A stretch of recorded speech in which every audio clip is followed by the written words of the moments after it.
Yo les trailers, bienvenue dans cette nouvelle vidéo et aujourd'hui on va parler un petit peu de tout ce qui s'est passé en Norvège, aussi bien le trail, donc on va commencer par ça, et après le trek de 3 jours parce que vous avez posé plein de questions et voilà, je me suis dit qu'on va faire un petit débrief là-dessus. Alors c'est pas du tout structuré, hein, je vais juste parler un petit peu avec mon petit cœur et puis toutes mes émotions.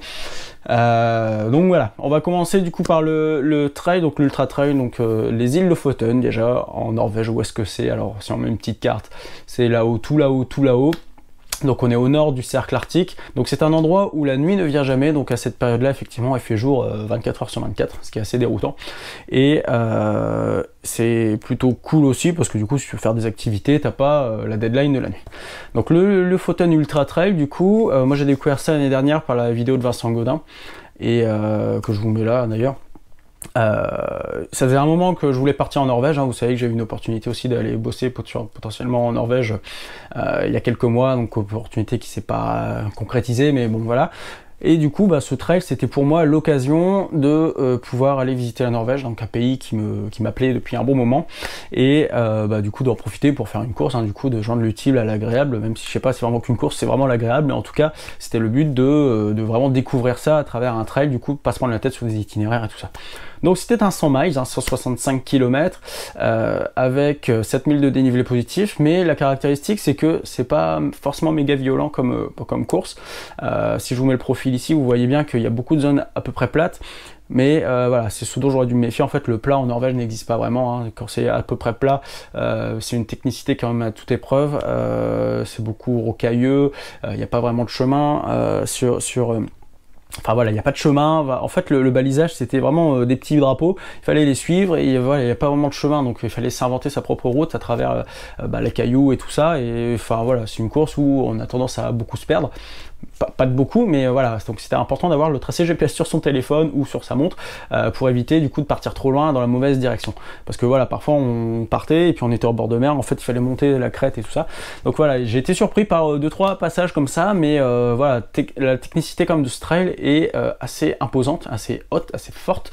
Au niveau même enfin ça paraît jamais violent sur le profil, hein, mais bon à la fin vous voyez bien qu'il y a quand même des gros pics de 700 D+, pour les avoir expérimentés quelques jours après. Voilà, je sais pas comment j'aurais été à ce moment-là de la course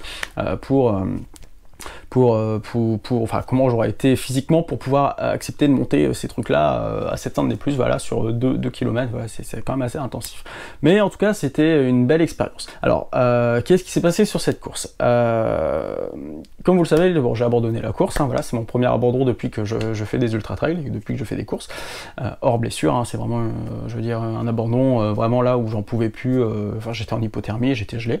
Ce qui s'est passé, c'est que je suis parti bien équipé. Si vous voulez, j'avais une sous-couche, un t-shirt, une veste de pluie et tout ça, donc et puis bon, j'avais juste un short, et il faisait très bon, enfin il faisait très bon, non, mais il faisait une bonne température assez adéquate au départ, avec un petit peu de pluie, mais rien de dramatique, et voilà, ça tournait à 6-8 degrés, donc quand tu cours à 6-8 degrés, puis tout de suite on est monté dans des pétards, donc ça faisait chaud. Ce que j'ai fait sur la ligne de départ, c'est que comme je sentais qu'il faisait pas si froid et qu'on allait attaquer tout de suite du relief, c'est que j'ai enlevé ma sous-couche, je l'ai rangée dans mon sac, et je suis parti juste en t-shirt avec des manchettes. Et ça s'est très bien passé, hein, sur les 2 premières sections, même si j'étais trempé, et qu'il s'est mis à beaucoup pleuvoir, et que je me suis rendu compte que ma veste imperméable n'était plus si imperméable que ça, donc j'ai dû faire une connerie en la lavant ou que ça. Du coup, je me suis retrouvé trempé. Et ça, c'était pas trop grave en soi, parce que bon, trempé, voilà, c'est le jeu pendant le trail. En général, tu trouves toujours un petit moment pour sécher, et j'ai eu une opportunité de sécher pendant la course. Après, les pieds mouillés, oui, ça, vu tout ce qui tombait comme pluie, forcément ça ruisselle d'en haut, et voilà, ça faisait comme le pas du diable, sauf que la température de l'eau en Norvège est un peu plus basse que celle dans l'Aveyron. Du coup voilà, il y a eu beaucoup de phases où j'avais tendance à plus sentir mes pieds. Mais encore ça, c'est pas dramatique. Ce qui s'est produit, c'est que sur la 4e section, donc une des sections les plus compliquées du parcours, c'est que c'était ultra technique, donc déjà on s'est pris en fait une sorte de mini tempête, mini averse de neige, grêle, vent, il y avait toujours beaucoup de vent, et le fait que j'étais en t-shirt trempé et en short, forcément ça va pas aider. Donc le truc que je regrette, ce que j'aurais pu faire, c'est de m'arrêter avant cette averse, mais je pouvais pas prévoir cette averse, et qu'au moment où on s'est pris l'averse sur le coin de la figure, il était beaucoup trop tard, j'étais déjà trempé, donc il était trop tard pour envisager de tout enlever, remettre une sous-couche et tout ça. Enfin voilà, c'était laborieux. Et voilà, quand tu es sous une averse, dans des terrains ultra techniques, il y a des descentes où on était dans des cascades, donc il fallait vraiment s'accrocher sur des rochers pour se laisser descendre un petit peu, pour pouvoir continuer. C'était vraiment éprouvant hein, sur le plan physique. Je suis arrivé au kilomètre 67, 58, comme si j'avais déjà couru 100 bornes au niveau des jambes. Donc voilà, c'est un peu mon petit regret parce que, bon, pareil, niveau des mains, je sentais plus mes mains. J'avais des gants, mais voilà, dans ce genre de terrain, est-ce qu'il est utile d'utiliser des gants? Enfin, une fois que t'es trempé, et voilà. Donc je pense que voilà, ce regret que j'ai, c'est vraiment pas m'être préparé à ce genre de météo. Mais comme vous l'avez vu dans la seconde vidéo, franchement à 2 jours près, on était sous un beau soleil, il faisait 15 degrés, c'était incroyable. Donc voilà, c'est juste les aléas du trail qui font que voilà, on peut pas prévoir la météo à la seconde près, surtout dans ces contrées là où c'est un peu comme de la météo de montagne où ça change tous les quarts d'heure quoi. En fait, on peut pas vraiment prévoir une météo. Et voilà, on s'est tous fait surprendre hein, parce que sur les 60 partants, il n'y en a que 13 qui sont arrivés. Et pour la petite anecdote, du coup, les 2 dernières portions techniques ont été annulées pour passer par la route. En fait, donc les 60 derniers kilomètres n'ont été que de la route. Et pour la petite anecdote, du coup, il y a eu un relais aussi. On peut faire la course en relais par 10. Et c'est les Norvégiens militaires qui ont gagné. Et ils nous ont dit, ils nous ont dit, non pas nous, mais à l'organisation, quand ils sont passés 2 portions techniques, ils sont en redescendant, ils ont dit vraiment, les gars, nous on est aguerris et tout, mais franchement c'est compliqué, c'est dangereux. Du coup, c'est pour ça qu'ils ont pris l'initiative de dérouter. Mais ouais, voilà, donc pour vous dire que c'était quand même pas naturel d'avoir ce genre de météo. Et pour la deuxième petite anecdote, donc le premier a terminé en 25 heures, donc sans les difficultés de la fin quand même, parce qu'il y a 2 gros pétards quand même à la fin qui sont pas à négliger, alors que le temps normal l'année dernière c'était 22 heures avec les difficultés. Donc voilà, c'est juste pour vous donner la petite notion du fait que bah voilà, c'était quand même quelque chose de compliqué et d'éprouvant. Donc voilà, je m'étais mis en tête de terminer la course entre 28 et 30 heures, ce qui faisait à peu près un 6,5 de moyenne, mais comme je vous le dis, il y avait quand même des sections assez roulantes, et j'étais très bien en fait dans mon timing et tout ça, arrivé à la base de vie vraiment de Naples, et je sais pas ce qui s'est passé, mais en fait on a une petite section de route avant d'arriver au ravito, et on sortait d'une technicité vraiment atroce, et on était dans le vent, la pluie et tout ça, sous la grêle. Je suis arrivé au ravito et j'ai mangé comme je le fais d'habitude. Je suis arrivé, j'ai mangé, j'étais trempé mais je mangeais, et puis c'est au moment où je me suis posé pour me changer, le moment où j'ai essayé d'éclipser mon sac et de dézipper ma veste, j'y arrivais pas. Et je crois que ça m'a foutu une grosse claque au mental. Après, tu regardes par la fenêtre, il se met à faire encore plus de pluie, plus de grêle, et de la neige. Et je sais pas, je sais pas si tout a relâché d'un coup, mais voilà, j'y arrivais plus, ma concentration c'est un peu effondré, et puis vous savez que ça devient difficile quand il n'y a pas de concentration. Donc est-ce que j'aurais fait mieux si j'avais été avec Fred? Peut-être qu'on aurait abordé la course différemment, effectivement. Est-ce que je suis pas fait pour courir ces trucs là tout seul? C'est possible. Je trouve moins de charme à courir ce genre d'aventure tout seul plutôt que les courir avec Fred, enfin avec quelqu'un, hein, mais est-ce que j'arrive à courir avec quelqu'un d'autre? Non. Excusez-moi, j'essaie de courir avec des locaux. J'ai passé quelques kilomètres avec des Norvégiens pendant la course, qui malheureusement n'ont pas fini non plus. Bah voilà, c'était terrible. En même temps, les 60 km de bitume à la fin, ça refroidit beaucoup de monde, hein, parce que bah, voilà, ça tape aussi pas mal. Mais non, ouais, voilà, j'ai quand même passé un très bon moment, hein, mais effectivement, est-ce que j'aurais géré la course différemment avec Fred? Je sais pas, parce qu'on aurait subi tous les deux les affres de la météo, hein, de toute façon. Et quand bien même on est solide, à un moment, bah, c'est quand même difficile. Donc oui, je pense que... Est-ce que j'aurais dû prendre beaucoup plus de temps au ravito pour me refaire? Ça, c'est une question que je me pose, parce que d'habitude, en fait, j'ai pas cette mentalité de m'arrêter longtemps au ravitaillement ou aux bases de vie. Les ravitaux, je m'étais arrêté 5 minutes, base de vie, j'avais compté un quart d'heure. Et est-ce que j'aurais dû rester une demi-heure? Voilà, je pense que c'est ce que tout le monde a fait, en fait. Tout le monde s'est arrêté beaucoup plus longtemps pour prendre le temps de se réchauffer. Mais d'un côté, tu te réchauffes et tu dois repartir dans le froid. Je sais pas si psychologiquement c'est facile, ou si... Enfin... Ouais, non, c'est pas simple non plus de... Parce que autant être dans le froid et de rester dans le froid, ou est-ce que tu remets dans le chaud et tu sens que tu vas repartir dans le froid, est-ce que psychologiquement, enfin voilà. C'est des questions qu'il faut se poser. Mais bon, en tout cas, là, voilà, j'ai appris énormément sur cette course, et voilà, je sais qu'il y a plein d'erreurs que je referai pas, et qu'en tout cas, ça restera une très bonne préparation pour la montagnarde et l'échappée belle qui vont arriver là dans les prochains mois. Après, les gens, ils sont d'une gentillesse aussi, c'est assez incroyable. Déjà, sur la course, j'ai rencontré pas mal de Français, et voilà, on avait fait... Enfin, forcément, quand t'es français que tu viens du même pays, t'as fait un petit nœud de français, donc voilà, j'ai fait une rencontre super géniale de gens ultra sympathiques. Et même après au ravito, c'est toujours bizarre d'arriver au ravito et de devoir parler anglais et tout ça. Enfin voilà, c'est pas un environnement où on a l'habitude, mais les ravitaux étaient vachement bien foutus, il y avait vraiment tout ce qu'il fallait, il y avait des paniers de fruits avec tous les fruits possibles et inimaginables. C'est assez compliqué d'avoir ce genre de truc quand même en Norvège. Et en bouffe, en soupe, en bout de pain avec de la charcuterie, du fromage et tout. Enfin voilà, c'était vraiment, je crois que c'est la meilleure soupe que j'ai mangée sur un ravitaillement, et puis même la gentillesse des gens, la serviabilité des gens. Et c'est vrai qu'à chaque fois d'arriver au ravito, avoir les suiveurs français des autres coureurs, ça fait du bien quand même de ressentir un peu des racines françaises dans le truc. Ouais, du coup, ouais, non, j'ai quand même pris beaucoup de plaisir jusqu'à ce que je me prenne les trombes là, mais bon, voilà, hein, c'est tout. Voilà, bon, je m'en vais un petit peu parce que c'est vrai que si je m'étais pas préparé à ça en fait, et voilà, c'est pas par manque de préparation physique, mentale ou quoi que ce soit, c'est vraiment par manque de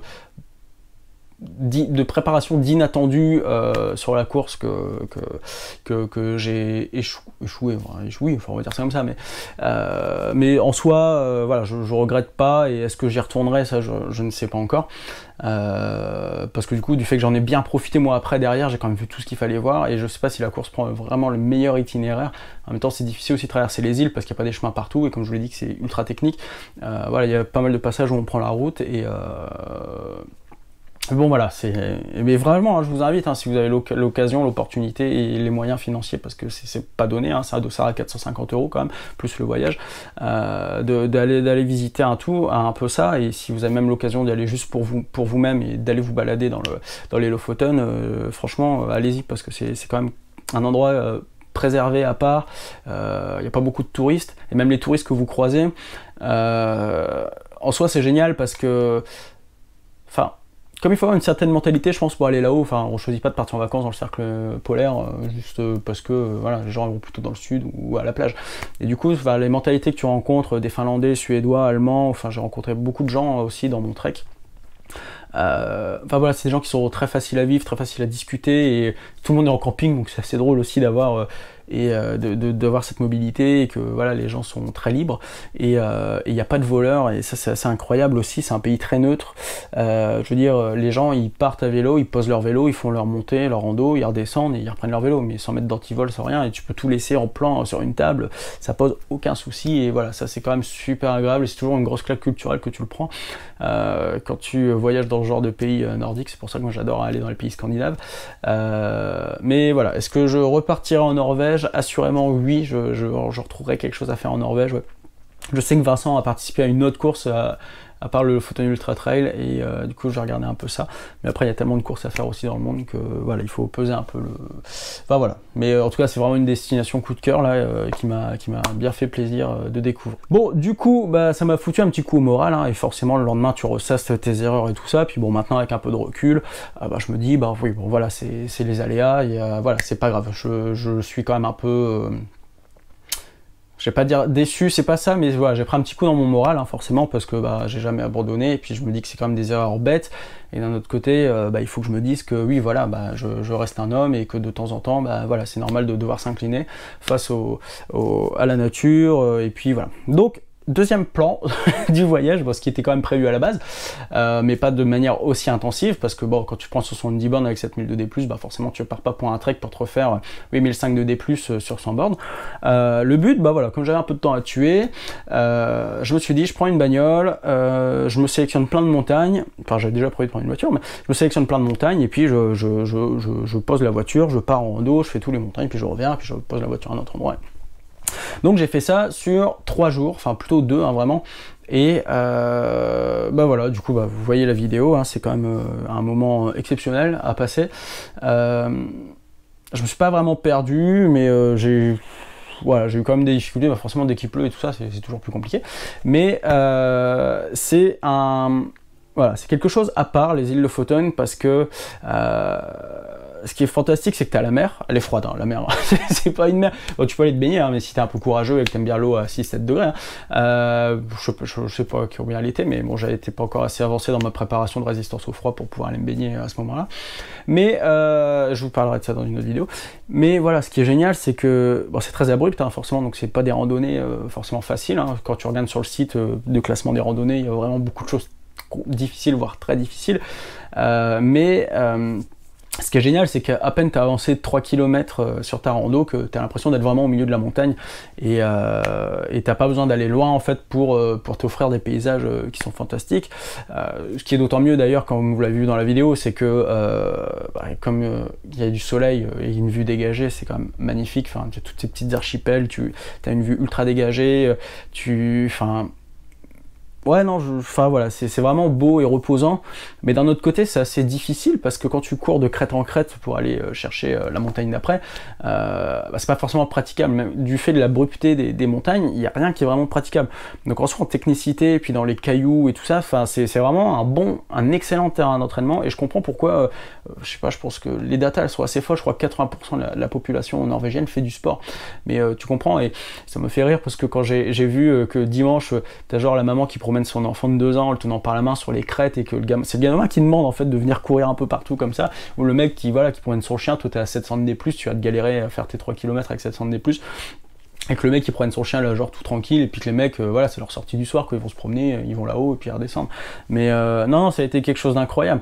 Après, bon, je suis un peu déçu d'avoir raté le soleil de minuit parce que c'est quelque chose à voir, mais c'est vrai que comme je le dis, l'avantage c'est que comme il fait pas nuit, tu as tendance à, enfin moi personnellement, hein, tant qu'il fait pas nuit, je dors pas, donc voilà, t'as juste envie de continuer et de profiter tant qu'il fait beau. Bon, vous le voyez pas dans la vidéo, mais j'ai dormi dans ma voiture parce que j'ai eu la chance d'avoir un break, donc je rentrais juste tout pile en long, un peu en travers dans le coffre de la voiture.